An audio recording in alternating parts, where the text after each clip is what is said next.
Hello everyone, welcome to my YouTube channel KN Group of Education. I Ashok Sharma and you watching my YouTube channel. जिन्होंने अब तक हमारे channel को subscribe नहीं किया, subscribe करें, ज़्यादा से ज़्यादा लाइक करें, शेयर करें। पिछली क्लास में हमने आवर चेंजिंग अर्थ के बारे में बात की थी, जिसमें हमने दो फोर्सेस के बारे में बात की थी, endogenic and exogenic. Endogenic force में हमने वोल्केनो, अर्थक्वेक और लैंडस्लाइड को देखा था। आज हम बात करेंगे यहाँ पर exogenic force. Exogenic force it means जो आउटसाइड, जो अर्थ के अर्थ सरफेस से जो the force operate on the earth surface are called external और एक्सोजेनिक फोर्स। ऐसा फोर्स जो एक लैंड सरफेस या अर्थ सरफेस के ऊपर से जो लगे वो होता है अपना एंड एक्सोजेनिक या फिर एक्सटर्नल फोर्स। इसके अंदर हम बात करते हैं सबसे पहले मेजर लैंड फॉर्म। इसमें लैंडस्केप जो कंटिन्यू जो प्रोसेस होती है उसकी वजह से होता है। फर्स्टली अब हम बात करते हैं यहाँ पर weathering and erosion. Weathering landscape की हमने बात की थी, उसमें इनके टाइप बताए गए थे।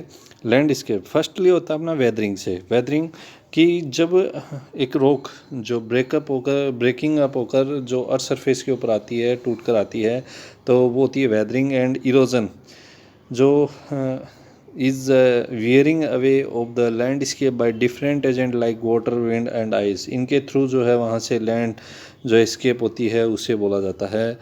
नेक्स्ट हम यहाँ पर वर्क ऑफ रिवर। मैन अपना यहाँ पर आता है वर्क ऑफ रिवर। जो वेदरिंग और इरोजन को हम सीधा सा एक भाषा में ये भी बोल सकते हैं, weathering is breaking up the rock on the earth surface, कि जो रॉक का जो है ब्रेक होना सीधा सा क्या कहलाता है, वेदरिंग। और इरोजन इज रिमूवल और washing away of weathered particles by water. जो छोटे पार्टिकल्स होते हैं उनका रिमूव हो जाना, वॉशिंग हो जाना वाटर, विंड, वेव्स और आइस के साथ में, और विच आर डिपॉजिट एल्सवेयर, कहीं और जाकर डिपॉजिट हो जाती हैं वो। तो ये बात थी। नेक्स्ट हम यहाँ पर वर्क ऑफ ए रिवर की बात करते हैं। रिवर के अंदर हम देखते हैं एक रनिंग वाटर जो एक लैंडस्केप या इरोड्स करती हैं। किस तरीके से हम यहाँ पर पूरा इसको देखते हैं।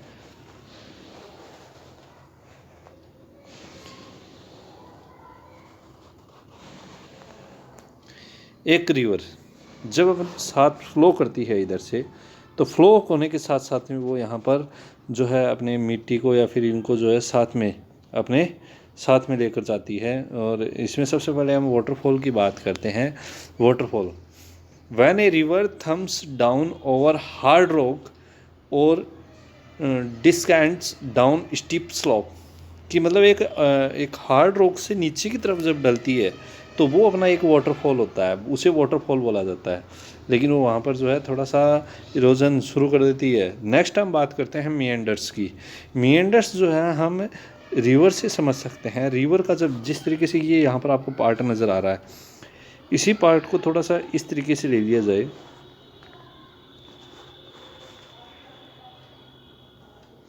यहाँ पर ये जो पार्ट है, ये जो पार्ट है, ये जो पार्ट है यहाँ पर, ये पार्ट अचानक से एक राउंड होता है, मतलब स्लो रिजल्टिंग। इसको हम सीधा सा बात कर सकते हैं कि जो river descend the plain, its speed become remarkable slow resulting in large curve known as meanders. जब बड़े कर्व्स जो होते हैं जो क्या करते हैं, एक यहाँ पर इसको स्लो प्रोसेस कर देते हैं, वो अपने जो है मिएंडर्स होते हैं। नेक्स्ट हम ऑक्सबो लेक। जब ये मिएंडर्स यहाँ से निकलते हैं, जब ये मिएंडर्स निकलते हैं तो ये इस तरीके से रिवर के आसपास में एक छोटे छोटे इस तरीके के जो मिएंडर्स होते हैं। जब रिवर निकलती है तो मिएंडर्स का एक पार्ट जो है कट ऑफ होकर यहीं रह जाता है इनके रिवर के पास में, उसे ही हम जो है ऑक्सबो लेक कहते हैं, उसे ही हम ऑक्सबो लेक बोलते हैं, ऑक्सबो लेक बुलाते हैं। Due to extensive erosion a part of meander get cut off to from an oxbow lake. ऐसा पार्ट जो मिएंडर से कट ऑफ होकर, एक रिवर का एक पार्ट जो कट ऑफ होकर रह जाए, उसे हम ऑक्सबो लेक बोलते हैं।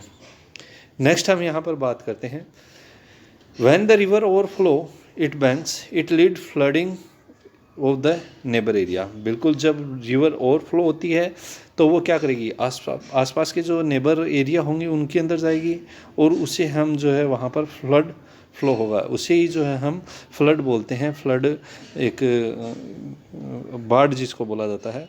अब इसमें नेक्स्ट आता है अपना flood plain. Flood plain, the flooding result in deposit of a layer of fine soil and other material called sediments along its bank which lead to formation of a flat fertile flood plain। ये क्या होता है जब flood आती है, अभी जैसे हमने फ्लड की बात की तो वो आसपास की नेबर उनमें जो एरिया होता है उसमें कलेक्ट होता है तो वहाँ पर जो एक रिवर अपने साथ में जो सॉइल लेकर आती है या फिर अदर मटेरियल लेकर आती है वो वहाँ पर डिपॉजिट हो जाता है।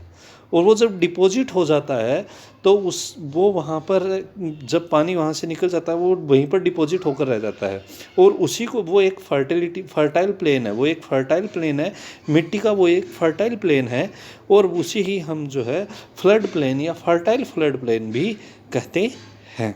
नेक्स्ट अपना इसके अंदर आता है नेचुरल लीव्स की बात हम जब करते हैं, the raised bank along the flood plain are called natural levees. और इसमें शायद वो दिखाया नहीं गया, आगे आप इसमें देखेंगे। A river approach to the sea the speed of flowing water decrease and river begins to break up. जिस तरीके से एक ये मैन रिवर है, ये एक मैन रिवर है, इसका आगे जाकर कई पार्ट में डिवाइड हो जाना,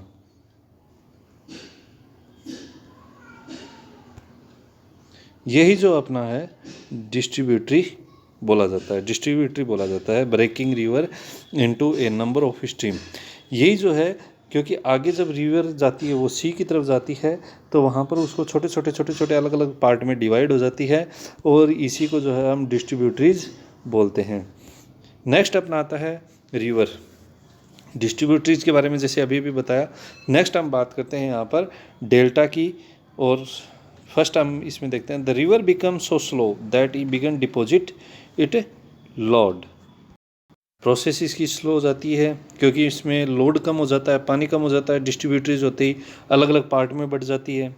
फिर ये क्या करती है, इनकी सभी डिस्ट्रीब्यूटरीज के अपने अलग अलग साइड हो जाती हैं, सभी अलग अलग साइड में निकलना शुरू हो जाती हैं और इन्हीं के जो सेंडिमेंट के कलेक्शन हैं, जो सभी नदियों के जो माउथ हैं, क्योंकि जब अलग अलग तरीके से निकलते हैं तो उन्हीं को हम जो है डेल्टाज बोलते हैं। जहाँ पर ये कलेक्ट होती हैं, जिस सेंडिमेंट से ये कलेक्ट होती हैं अलग अलग, उसी को हम जो है डेल्टा बोलते हैं, डेल्टा बोला जाता है। Work of sea waves. I hope आपको ये वीडियो पसंद आया होगा। नेक्स्ट हम वर्क ऑफ सी वेव्स की अपनी नेक्स्ट क्लास में बात करेंगे। अगर किसी भी तरीके की कोई इसमें दिक्कत हो या फिर कोई टॉपिक समझ में ना आया हो तो आप हमारे कमेंट बॉक्स में जाकर कमेंट कर सकते हैं। और जिन्होंने अब तक हमारे चैनल को सब्सक्राइब नहीं किया वो सब्सक्राइब करें, लाइक करें, ज़्यादा से ज़्यादा शेयर करें जिससे बाकी बच्चों को भी इसका बेनिफिट मिल सके। Thanks for watching.